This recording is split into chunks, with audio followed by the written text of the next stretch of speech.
Karen, ça tourne.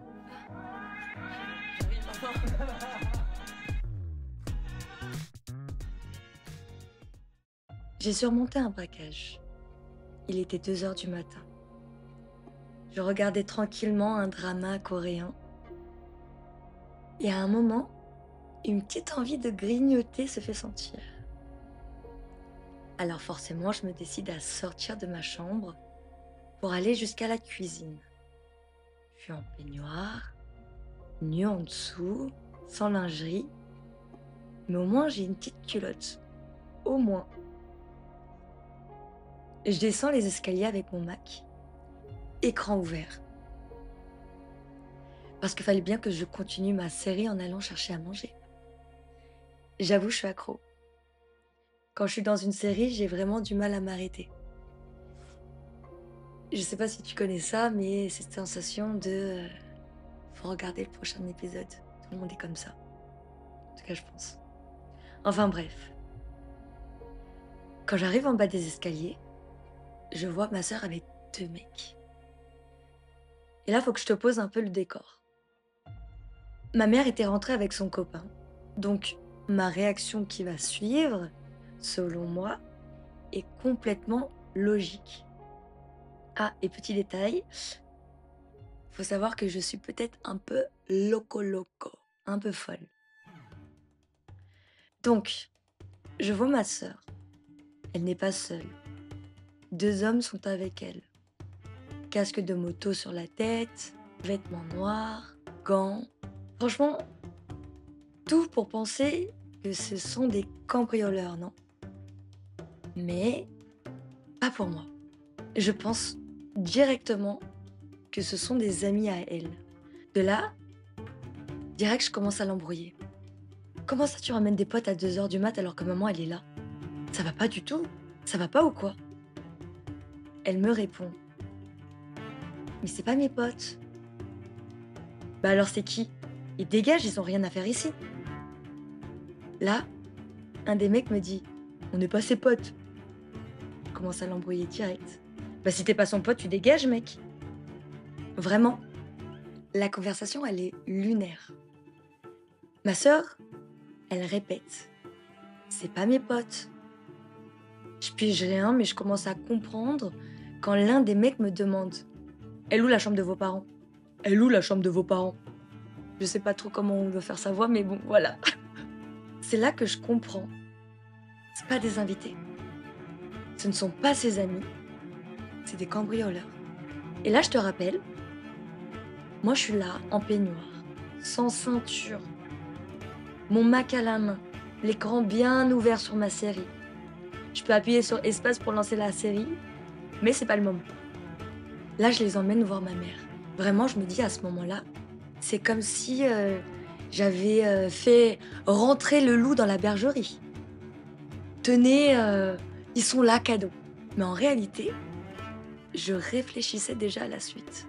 Alors, comment ils sont arrivés là? C'est sûrement la question que tu te poses. Ma sœur, elle travaille de nuit, alors elle rentre tard. Ces mecs devaient sûrement la surveiller. Au moment où elle a mis la clé dans la serrure, 2 gars sont arrivés, sortis du jardin, l'ont menacée pour qu'elle ouvre la porte. Et ils étaient armés. Ce qui est marrant, c'est que j'avais pas les détails du déroulement des faits.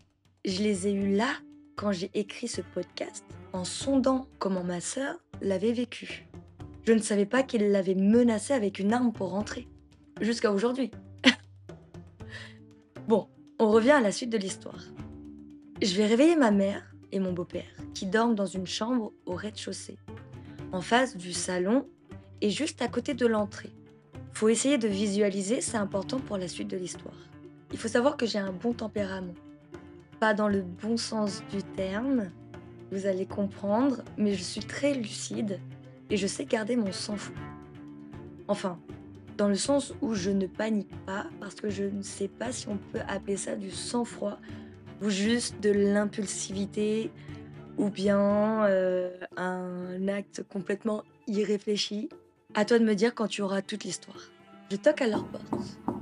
Oui, je suis polie, même à 2 heures du matin, même quand il y a des cambrioleurs, je toque. Et je leur dis, Maman, maman, réveille-toi, il y a un problème. Et je le dis en vietnamien. Elle me répond à moitié endormie. Quoi? Sortez de la chambre. Je suis devant leur porte, mais je rentre dans leur chambre. À ce moment-là, les mecs derrière moi commencent à crier qu'ils veulent qu'on sorte. Je cache mon Mac sous un oreiller. Allez comprendre pourquoi. Vraiment, j'avais sûrement pas envie qu'ils me le volent et je voulais sûrement voir la suite de mon épisode. Et là, je prends mon téléphone discrètement et j'appelle mon ex. Oui, mon ex. Parce que je me dis qu'à cette heure-là, c'est le seul qui pourrait potentiellement répondre. En tout cas, j'espère qu'il est autant insomniaque qu'il était. On a tous vu Taken où la fille se cache sous le lit pour appeler son père. Eh ben, non, ça ne se passe pas comme ça. Parce que là, tu peux pas te cacher. C'est impossible. Ils sont déjà là.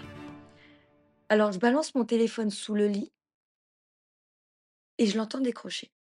My God. Il dit allô. Mais les mecs, eux, n'entendent rien. Parce que j'ai pas mis le haut-parleur non plus. Faut pas. Je suis pas tarée. Comme je vous l'ai dit, ils voulaient qu'on sorte de la chambre. Ma mère, mon beau-père, étaient dans le salon. Et moi, encore dans la chambre. Un des mecs me presse pour sortir, mais je lui crie, excusez ma vulgarité, parce que là c'est important pour l'histoire et le contexte. Ferme ta gueule, tu me dis pas quoi faire. Je te connais pas, tu me touches pas. Je hurle, mais je crie assez fort pour qu'il comprenne. Il, mon ex. Enfin, j'espère. Je sais qu'il m'a entendu et je prie pour qu'il ait saisi la situation. Mais il habite à Nantes. Donc, qu'est-ce qu'il va faire, tu vas me dire? T'avais pas ce détail, mais maintenant tu le sais. Ensuite, tout s'enchaîne. La chambre est vide, on est tous dans le salon, c'est un peu comme dans les films. T'entends des bruits sourds sans les entendre. Un peu comme dans Call of quand on t'a tiré dessus et t'entends ton cœur battre. C'est tout ce que t'entends. Il nous demande de nous mettre à genoux dans le salon. Ma mère, ma sœur et mon beau-père obéissent. Moi, bah non, je reste debout. Parce que tu vois, c'est ma maison. Et personne ne me donne d'ordre chez moi. Je t'avais dit que j'étais une grosse folle, non? En vrai, je suis pas folle. Je pense que je déteste qu'on me donne des ordres. C'est un peu mon côté rebelle. J'entends pas vraiment ce qui se passe autour. Il se passe sûrement quelque chose. Peut-être que ma mère me dit de les écouter. Je pense que mon beau-père est terrifié. Ma sœur, j'en ai aucune idée. Vraiment là, zéro analyse de la situation. Et je leur dis, qu'est-ce que vous voulez? Ils me répètent de me mettre à genoux et je lui lance, non, dites-moi pourquoi vous êtes venu. Forcément, le mec en face n'aime pas mon attitude. Je n'écoute rien. Celui un peu plus en retrait dit qu'on cache un coffre et qu'on doit leur donner. On leur répète qu'il n'y a absolument rien.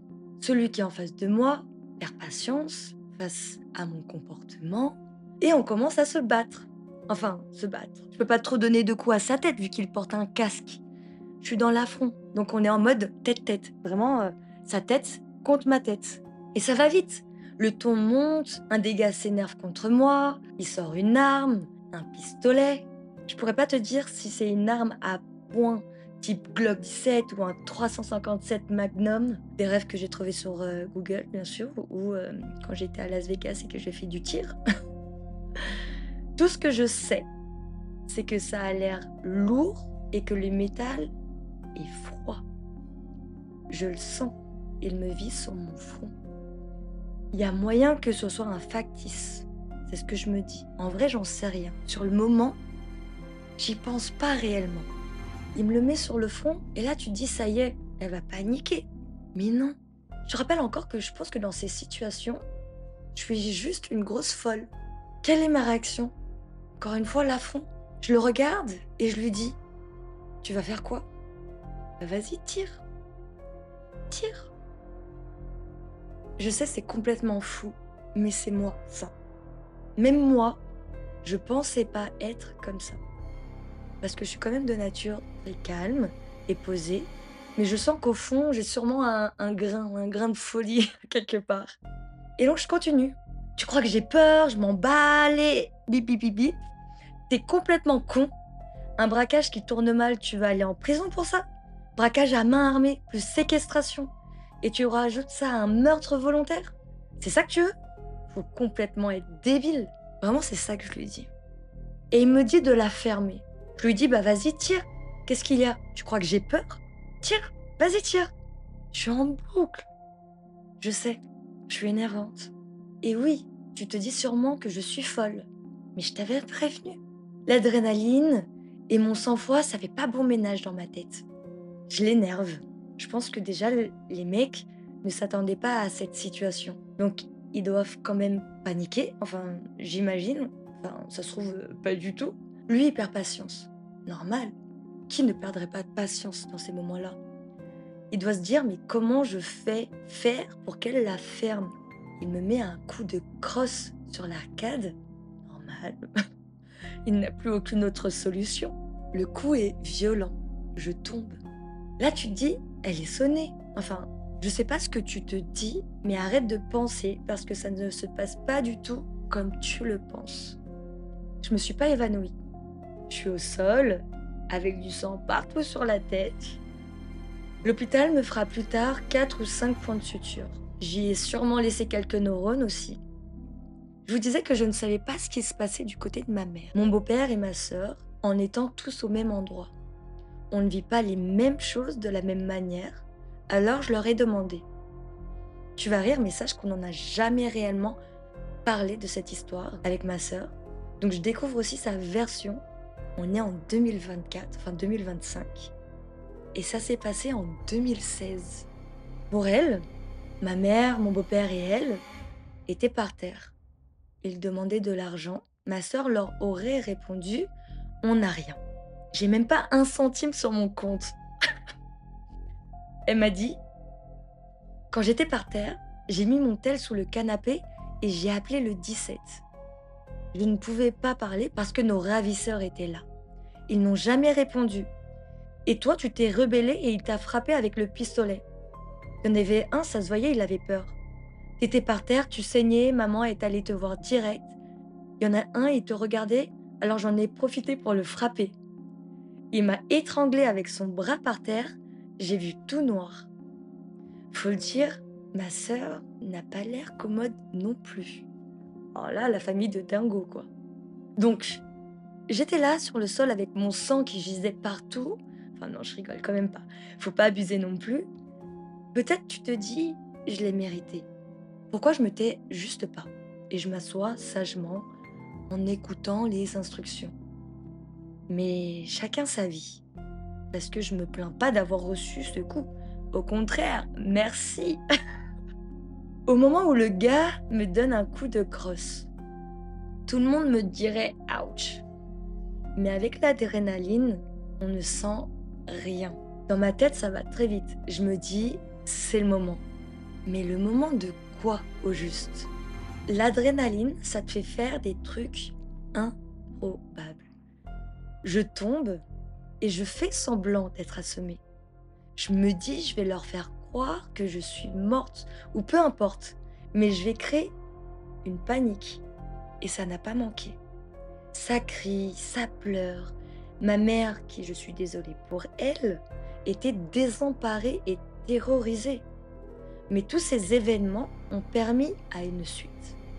Ma sœur les insulte, en vrai c'est le zoo, c'est n'importe quoi. Donc je fais semblant d'être KO pour semer la panique. Ça marche. Ma sœur le frappe. Je le savais même pas sur le moment, mais elle est au sol, étranglée. Donc qu'est-ce que je fais?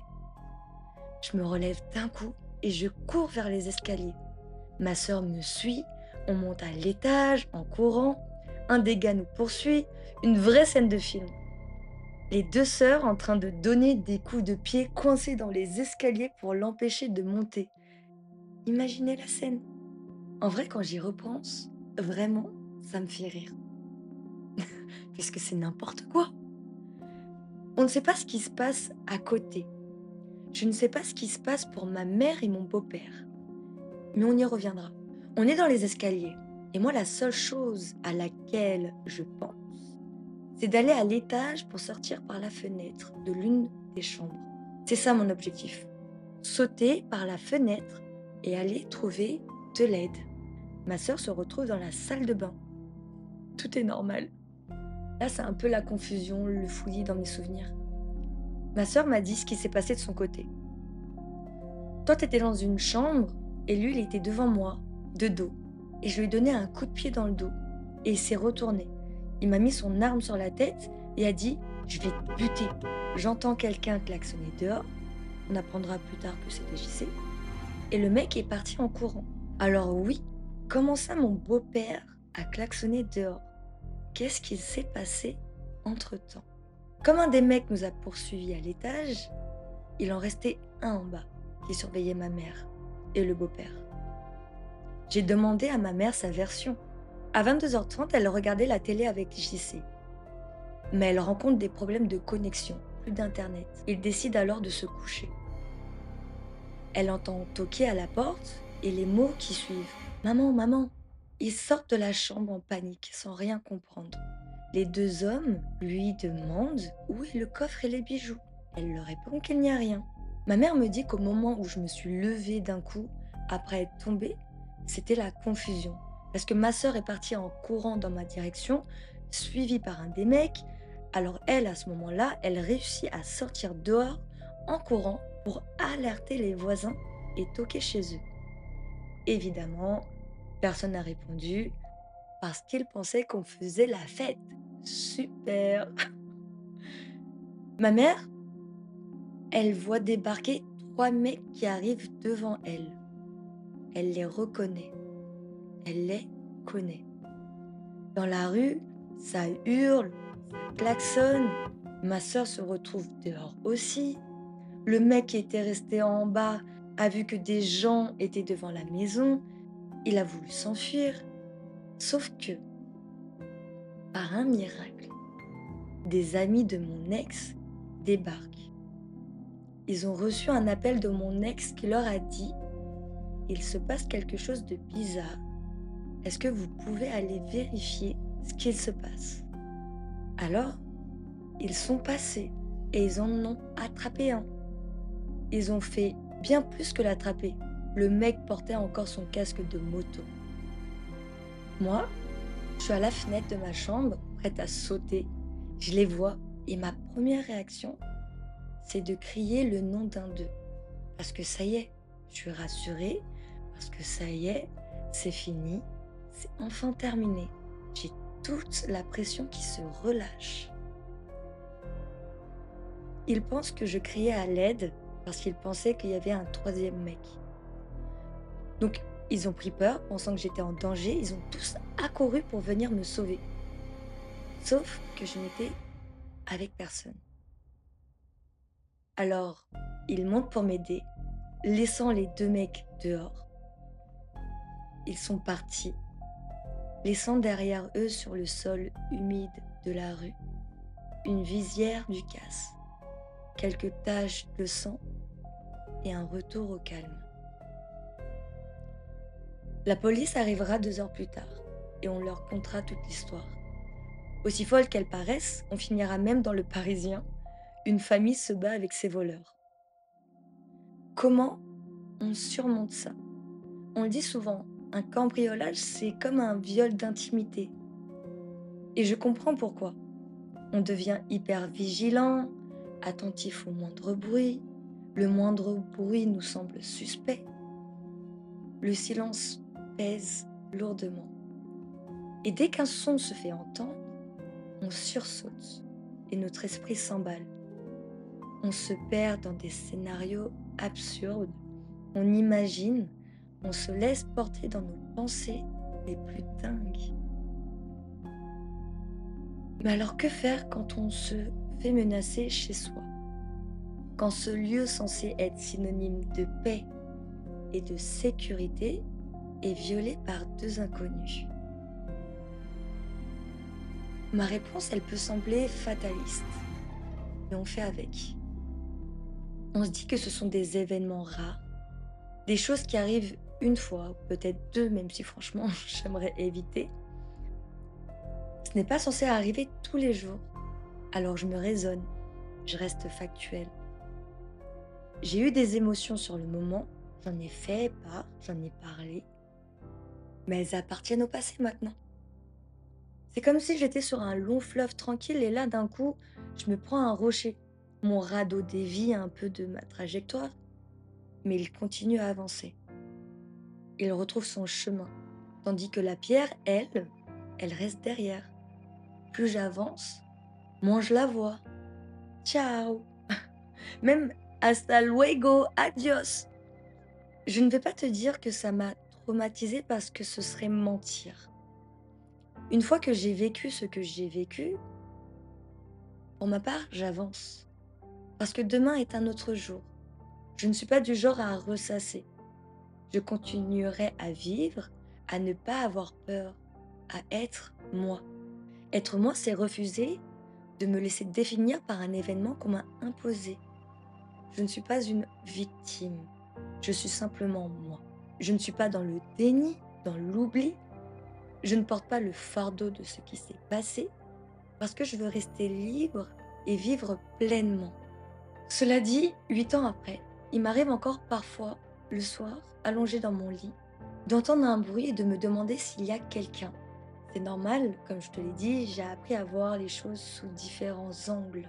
Oui, je peux imaginer le pire parce que le cerveau aime bien se faire ce genre de scénario. Et en vrai, de vrai, dans ma tête, j'en fais tout le temps. Mais ça me permet de me préparer mentalement. Par exemple, ça m'arrive d'imaginer si je perds mon enfant, j'en ai pas un, mais de voir ma réaction et potentiellement imaginer comment je réagirais pour m'aider si un jour ça m'arrive. Et j'espère pas que ça m'arrive. Mais la réalité, c'est que la vie, elle est imprévisible et nos réactions aussi. On ne peut pas prévoir, mais en s'entraînant mentalement à une situation, on atténue un peu, on va dire, nos réactions, ou en tout cas, ce que l'on peut vivre à l'intérieur. Et c'est ma façon de faire. Personne n'est obligé de faire ça. C'est comme une préparation mentale, ce qui pourrait se passer. Je sais que beaucoup de personnes ont du mal à envisager le pire, parce que ça leur fait peur, et que ce n'est pas envisageable. Moi, je serais plutôt du genre à accepter les choses dans le sens où je me dis oui, c'est possible, et de ne pas être dans le déni, même si elles font mal. Parce que ça me permet d'avancer. Et je sais que ça se trouve, mes réactions ne seront pas comme je le pense. Mais je pense que ça me permet de verrouiller certains aspects pour m'aider. Enfin, ou plutôt déverrouiller certains aspects. Parce que verrouiller, du coup, je me fermerai des portes. Je vais pas m'éterniser sur ça, j'en parlerai plus tard. Mais je choisis toujours de voir le positif de la vie. Je m'efforce de trouver des solutions à mes problèmes plutôt que de m'attarder sur eux.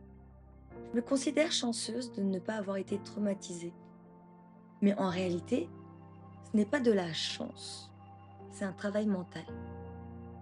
Une part de moi est capable de voir le bon côté des choses, de ne pas sombrer dans les pensées angoissantes. Quand une pensée terrifiante me traverse l'esprit, je trouve toujours un moyen de la retourner, de voir la situation sous un autre angle. Dans la vie, dans tes actions quotidiennes, si une pensée négative t'envahit, essaie d'envisager une autre perspective. Il y a toujours plusieurs façons de voir les choses. Ne te laisse pas enfermer dans une seule vision, dans une seule situation à laquelle tu ne peux plus rien faire. Aujourd'hui, ma sœur me dit que c'est de sa faute et qu'elle jetterait les clés très très loin si elle pouvait recommencer. Je lui réponds en rigolant que ça n'aurait rien changé. Ils auraient quand même ramassé les clés. On ne peut pas refaire ce qui s'est passé. Tout le monde aimerait appuyer sur un bouton pour changer des événements. Mais c'est impossible. Le seul pouvoir que l'on a, c'est notre courage à aller de l'avant. C'est un pouvoir qu'on a là maintenant et demain, pas hier. Si tu traverses quelque chose de difficile, rappelle-toi, il y a toujours une autre façon de voir les choses. Merci de m'avoir écouté et j'espère que cette anecdote vous aura plu et vous aura poussé à la réflexion. Bisous!